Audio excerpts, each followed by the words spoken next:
program this morning with some brief remarks from MCC's Vice President of Compact Operations, Patrick Fine.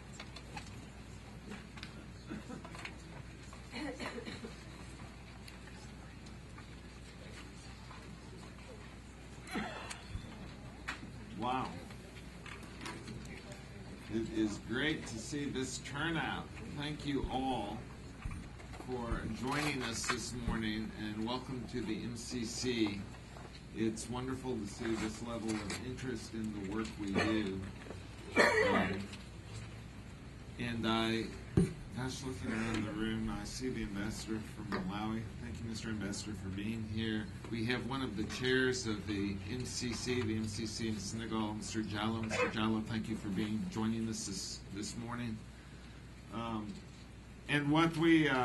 The purpose of this is that annually we bring together all of the country directors from our resident country missions in each of the countries that we work in, and our country team leaders from those countries where we are developing compacts to have an exchange. We are a learning organization. We take that very seriously, and in order to give substance to that and make it real, we bring our people together to have sharing of experiences, sharing of lessons, to learn from what's worked and what hasn't worked. And we've been meeting since Monday. We met Monday and Tuesday, and I found it extremely rich because the discussion has not been at this 50,000-foot level. It's been at the ground level of what makes programs work. How do you solve problems in implementing programs? How do we ensure that what we're encountering in programs that we're implementing now is incorporated into the programs that we're designing now? So it's been a very, very rich discussion, and I'm really pleased that you are here and we'll have an opportunity to meet with those leaders from our countries that you're interested in. And we have 24 countries where we're either implementing compacts or where we're developing compacts.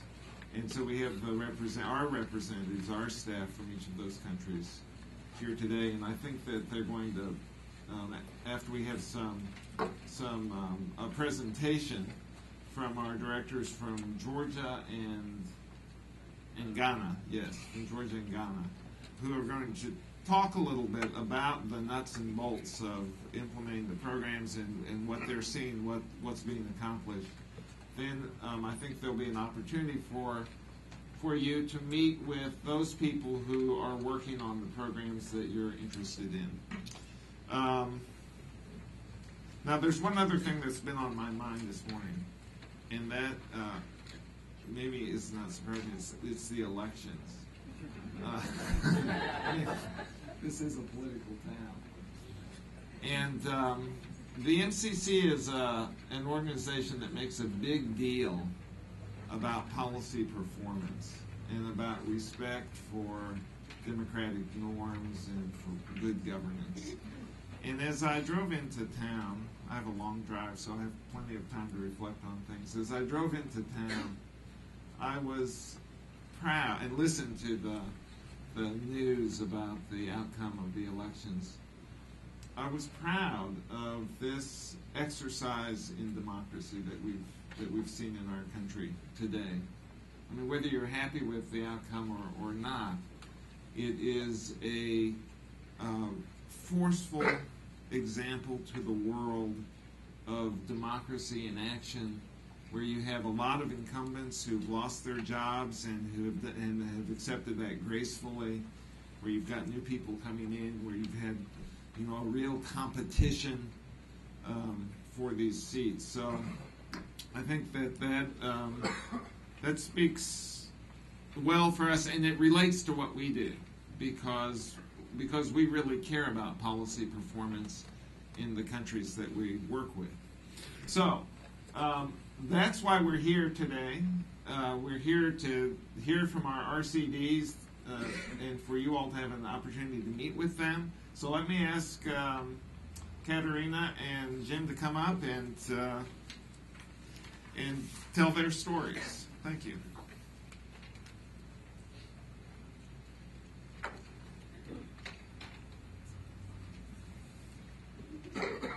Good morning.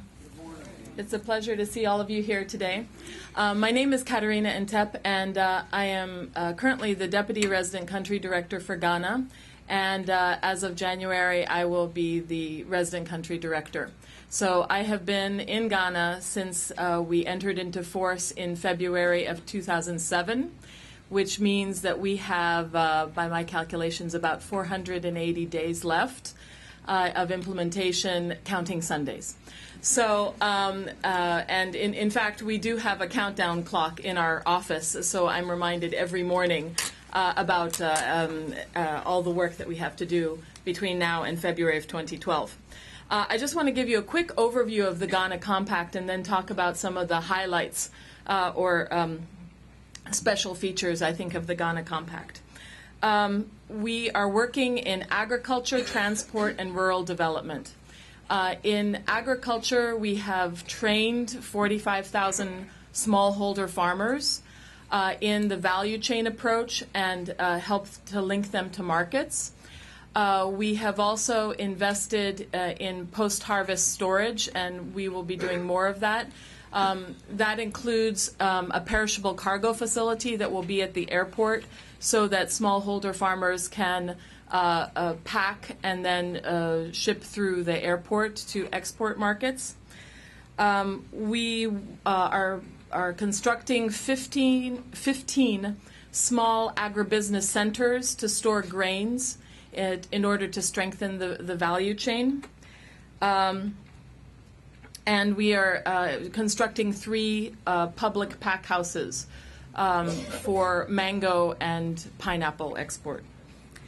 On the policy side, one of the conditions of in the Ghana Compact was the passage of a seed law and a plant protection law, which the Ghana Parliament passed in June of 2010.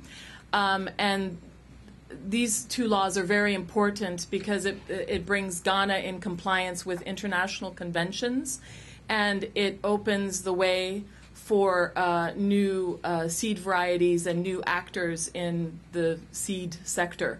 So we think that this is an important policy reform that will help to develop Ghana's agricultural sector. In the transport area, we are upgrading 14 kilometers of highway. It's the main thoroughfare that brings agricultural products from the agricultural areas to the west of Accra and brings it to the port and the airport. So that it's a very it used to be sort of a beltway around Accra, but the city has grown up around it, and so it's a very tight corridor, and we are upgrading the highway from 2 lanes to 6 lanes. We are also rehabilitating a ferry that crosses Lake Volta, and that's a main thoroughfare to bring goods and people across Lake Volta. And the current ferry was commissioned in 1974. And so, and right now it runs on 1 engine. So there will be 2 ferries that will be constructed in Ghana and new landing terminal, which will help facilitate traffic of goods and people. And finally, we also have the Rural Development Program, which includes community services, building schools, boreholes to help the conditions in rural communities.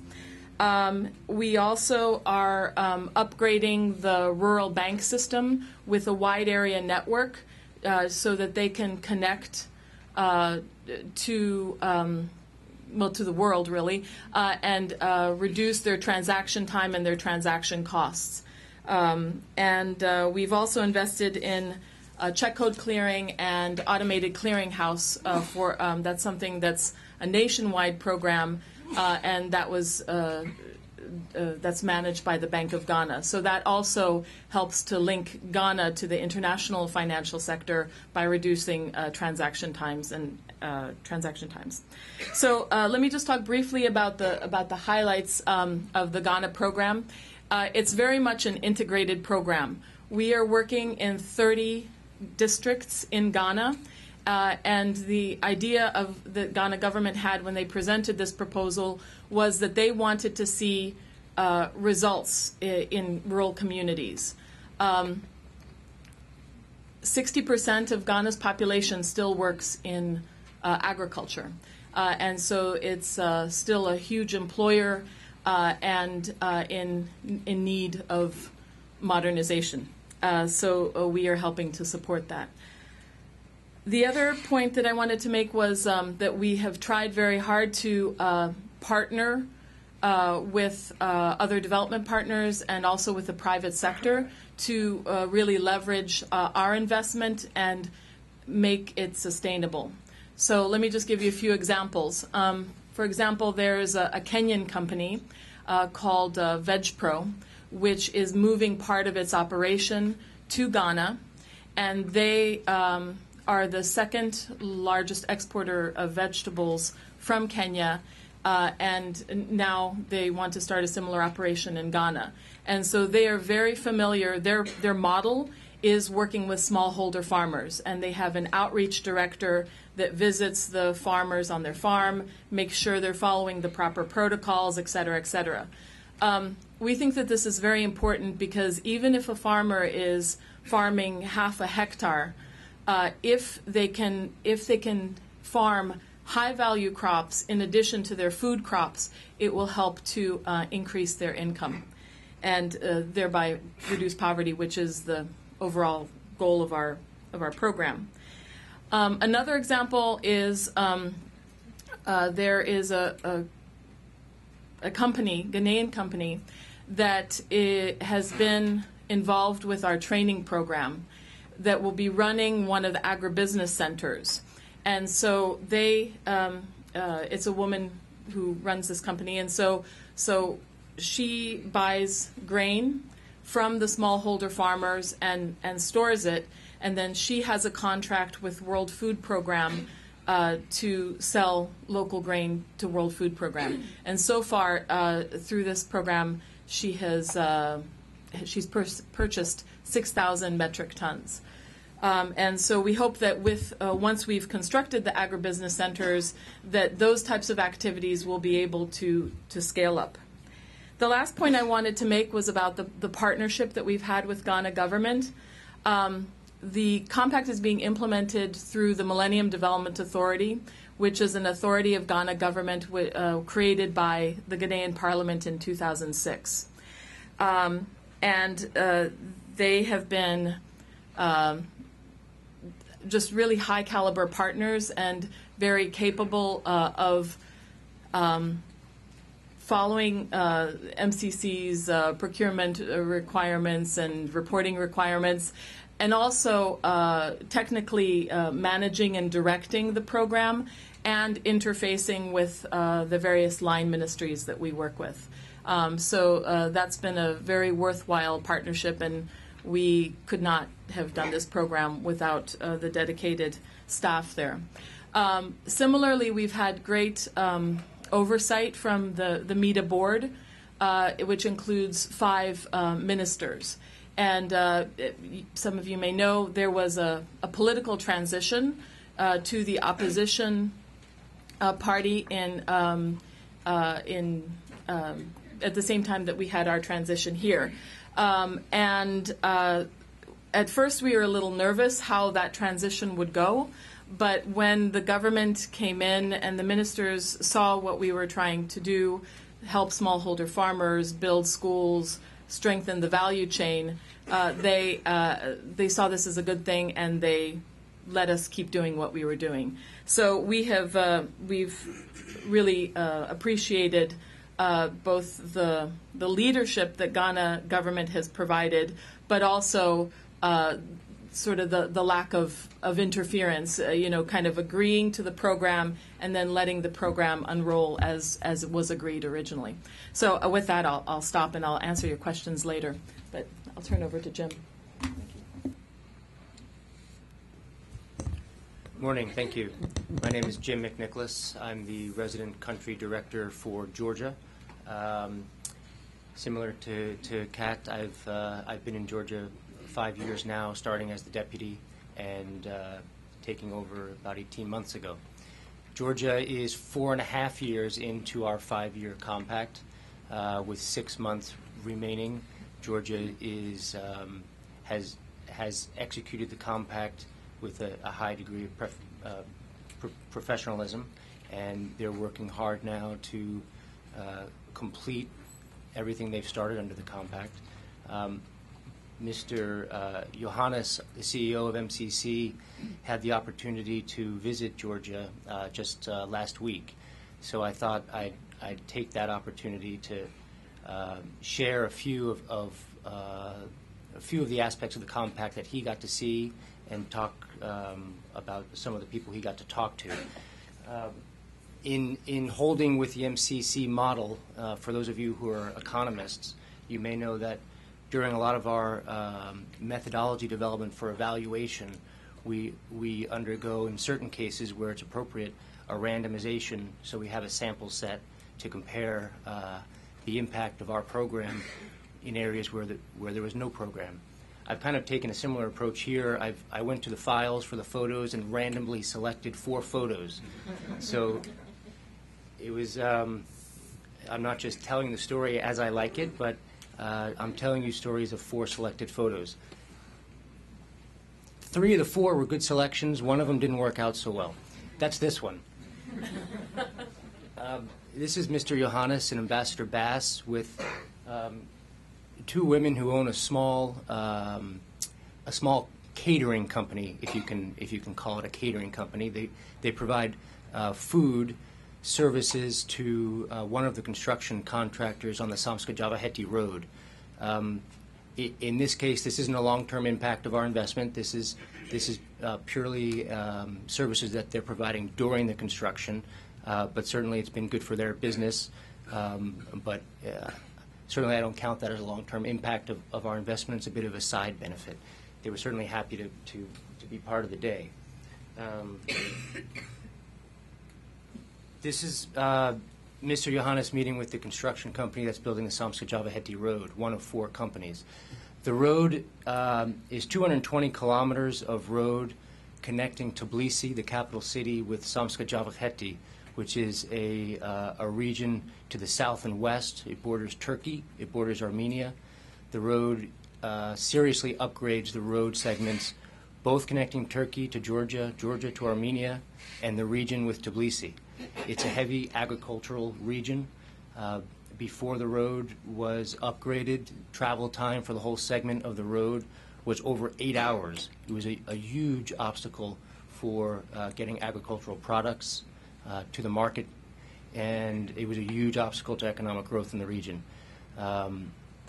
Construction is moving towards finalization. Travel time is already under 5 hours.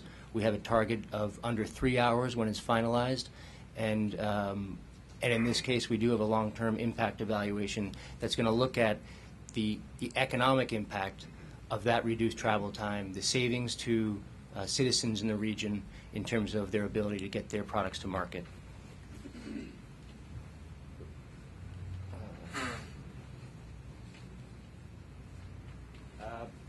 This one tells a great story, in fact. This is Mr. Johannes with what we call indirect beneficiaries of our agricultural grants program.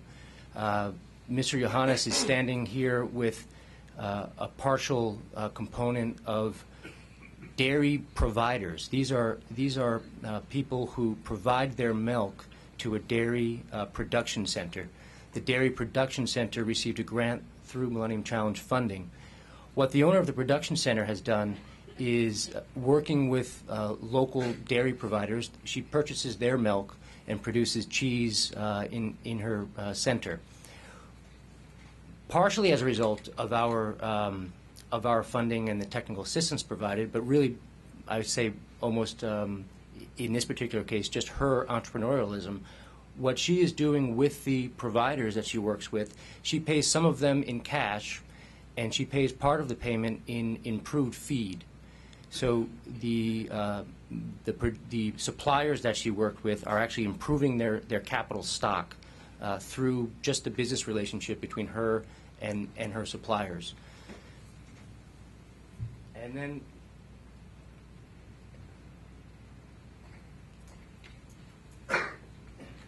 this here is a trout farm, which is located directly on the Samskajava-Heti Road. So in this sense, Mr. Velodia on the right is a double beneficiary.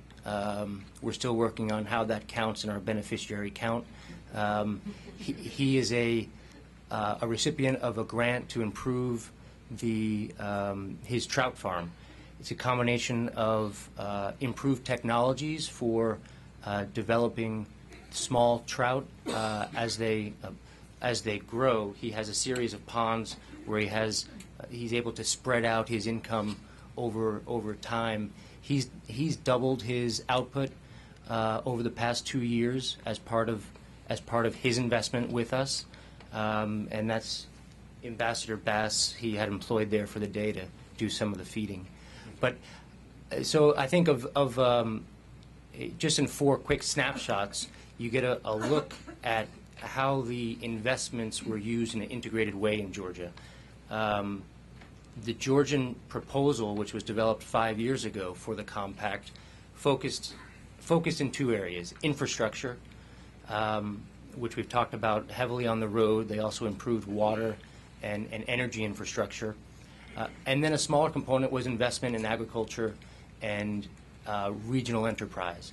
And you can see how the improved infrastructure, together with the private investment, is delivering results in Georgia. And I think it's certainly a model that the Georgian government and local regional government has certainly recognized as having an impact for their long-term infrastructure and what they need to be doing increasingly in developing their private sector growth. Thank you very much, and also happy to take questions.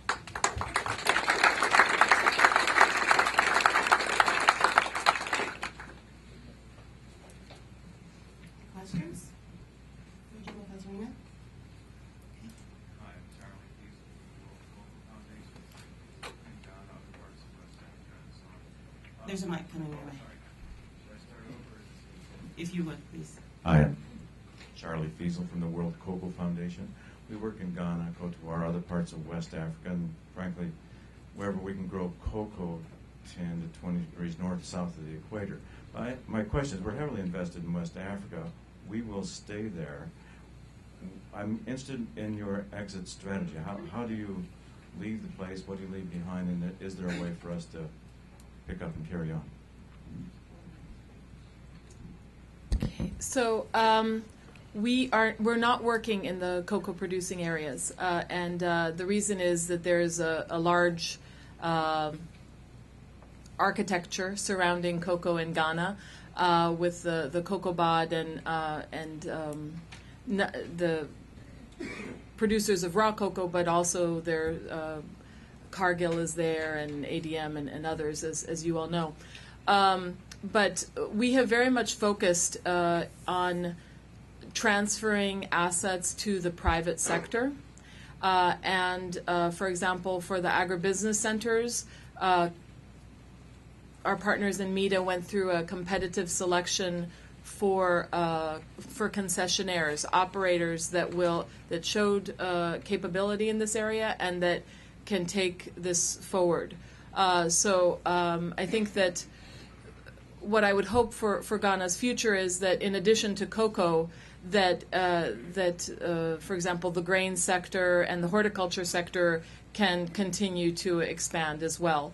But in all of the investments that I mentioned, the operators will be private sector, and so we think that we've built in quite a bit of sustainability into our program. just to follow up, not specifically on coca and or Ghana, but I think more broadly, in Georgia, what we're finding in terms of post MCC compact period, in a number of the sectors where we're working, the Georgian government took a decision 5 years ago to work with MCC in a given sector, to work with a capital grant in a sector that was fully underdeveloped, was in need of a large influx to move in and work in a given sector. I think as MCC finishes its funding for that 5-year period, those sectors still, especially certainly in the cases in Georgia, have a brighter opportunity for investment, for partnership with private sector. We've seen that there's opportunities with other international financing institutions for loans in the sectors where we're working. So I think there are opportunities that follow on from the capital investment that the country used MCC funding for.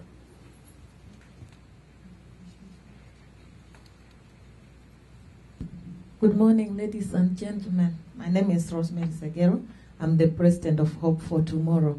Our focus is on empowering women through microfinance. We are based here, but I come from Kenya initially. Thank you for seeing you all here, the MCC. I just want to thank the MCC director and other officials for their hard work around the world. My question and comment is to you all here. I think when you are in those countries, you see women, empowering women in those countries with the money of MCC, even those countries that don't have money, is very, very important. How can you work with women, looking not at threshold countries that are working well with MCC? How can you work with local countries with women, empowering women? I think if you worked with women, with all your countries, I think the world can be a better world. So help the women and empower, let MCC empower women in all the countries. Thank you.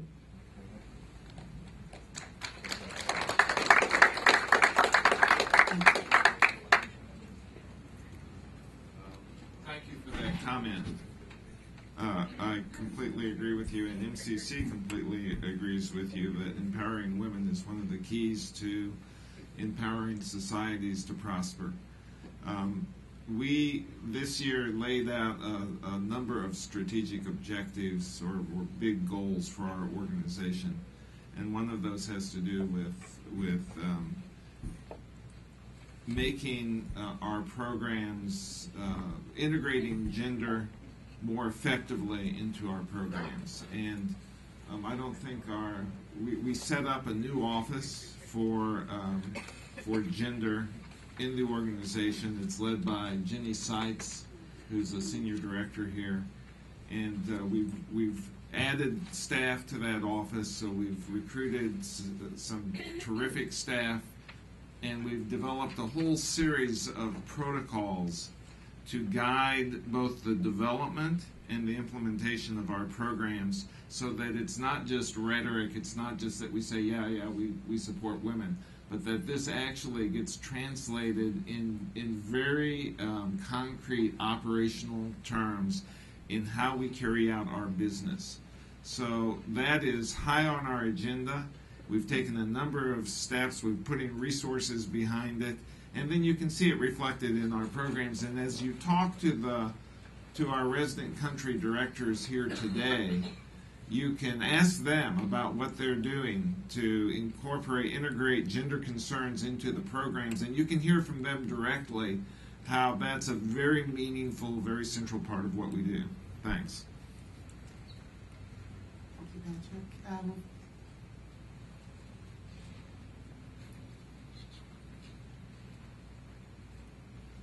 Thank you.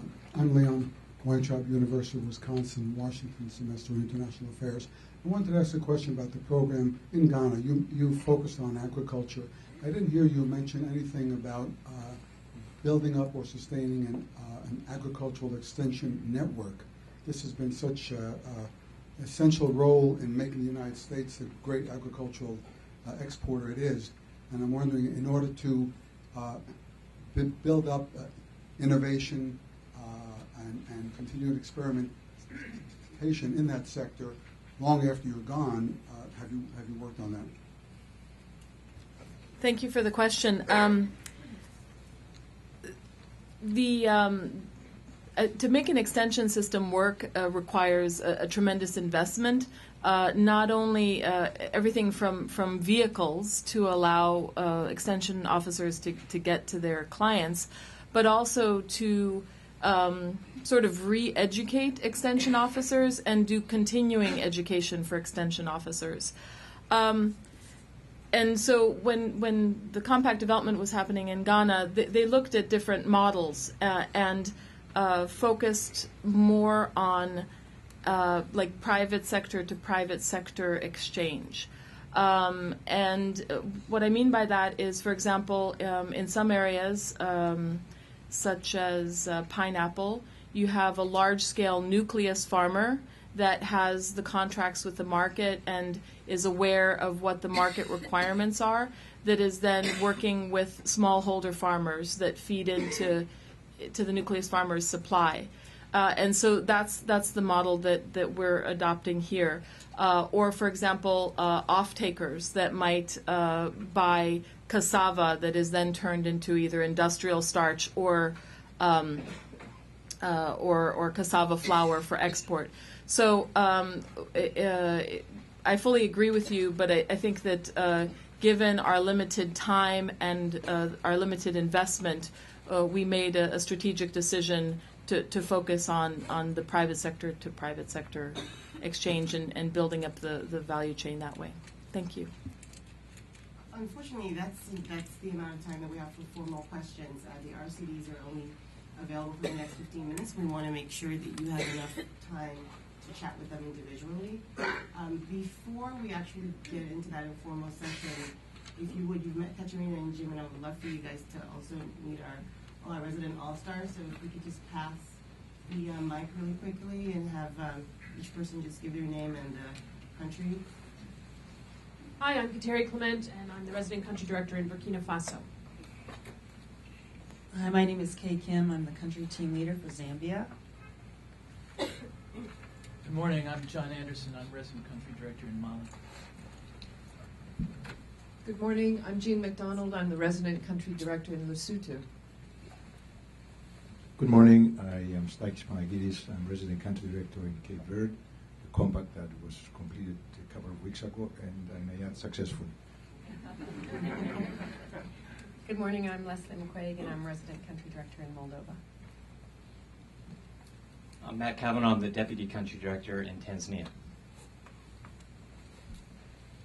Good morning, I'm Chris Cookson, Resident Country Manager in Vanuatu, which is a warm Pacific Island nation. Hi, I'm Robert Reed, Resident Country Director in Mongolia, the opposite of Vanuatu. Good morning, I'm Alex Russin. I'm the Resident Country Director in Armenia. I've been there for the last 5 years.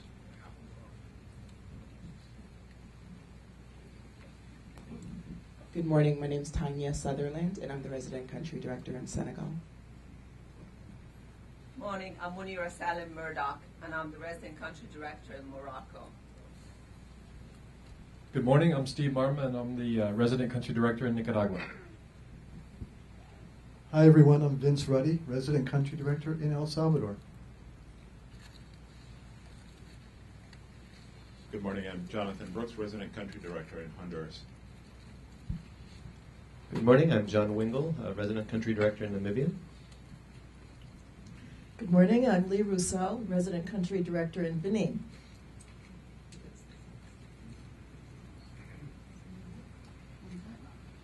Okay, perfect. As you will see, there are regional signs posted in the room: Africa to my left, and Latin America, Europe, Asia, and Pacific to my right. Please meet the resident country directors of your choice. Have some nice and conversations. Thank you for coming.